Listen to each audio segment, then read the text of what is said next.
Kokkirala Raghupathi Rao charitable trust నుండి ప్రేమ్ సాగర్ రావు గారు రేపటి నుండి బతుకమ్మ కానుకగా చీరలు అనేటివి మంచిర్యాల నియోజకవర్గంలోని ఆడపడుచులందరికీ కూడా అందించడం జరుగుతుంది.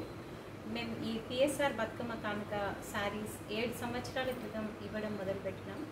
గత 4 సంవత్సరాల నుండి పెద్ద ఎత్తున ట్రస్ట్ సభ్యత్వం నియోజకవర్గ మహిళలకు ఇచ్చి 80,000 చీరలు బతుకమ్మ పండుగ సందర్భంగా పంపిణీ చేయడం జరుగుతుంది. అలాగే రంజాన్ పండుగ సందర్భంగా ముస్లిం సోదరి మనులకు 4,500 చీరలు పంపిణీ చేయడం జరుగుతుంది.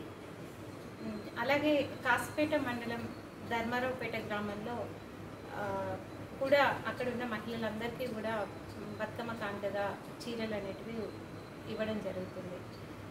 రేపు ప్రగతి స్టేడియంలో నస్పూర్ పట్టణానికి సంబంధించి 13 వార్డుల ఆడపడుచులందరికీ కూడా ఈ బతుకమ్మ కానుక చీరలు అనేటివి అందిస్తాము.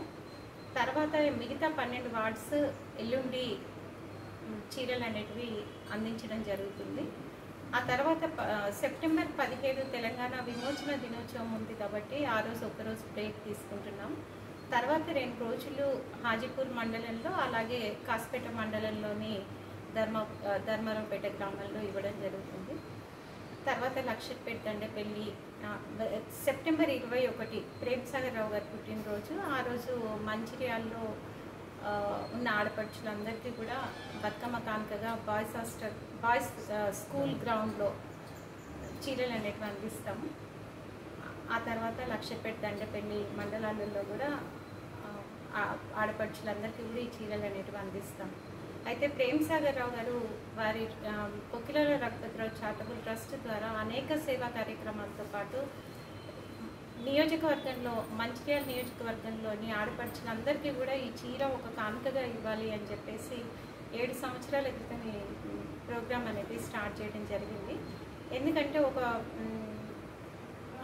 అక్క చెల్లెలకు ఒక పెద్ద అన్నగా తను ఎప్పుడు కూడా వాళ్ళకు తోడుగా ఉంటాను అన్న ఒక భరోసా ఇవ్వడం కోసం ఈ కార్యక్రమం తీసుకోవడం జరిగింది. ఆ తర్వాత జరిగిన ఎలక్షన్స్లో ప్రేమ్ సాగర్ రావు గారు ఓడిపోయినప్పటికీ కూడా తను చేస్తున్న అంటే సేవా కార్యక్రమాలతో పాటు ఈ బతుకమ్మ కానుక కూడా అందిస్తున్నారు. ప్రేమ్ సాగర్ రావు గారు ఉన్నంతకాలం కూడా ఈ కార్యక్రమాలు అనేటివి నిర్విరామంగా జరుగుతాయి. నియోజకవర్గంలో ఎవరికి ఏ ఆపద వచ్చినా ఏ కష్టం వచ్చినా కూడా ప్రేమ్ సాగర్ రావు గారు మన కాంగ్రెస్ పార్టీ సభ్యులందరూ కూడా అక్కడికి వెళ్ళి వాళ్ళని ఆదుకోవడం వాళ్ళ కోసం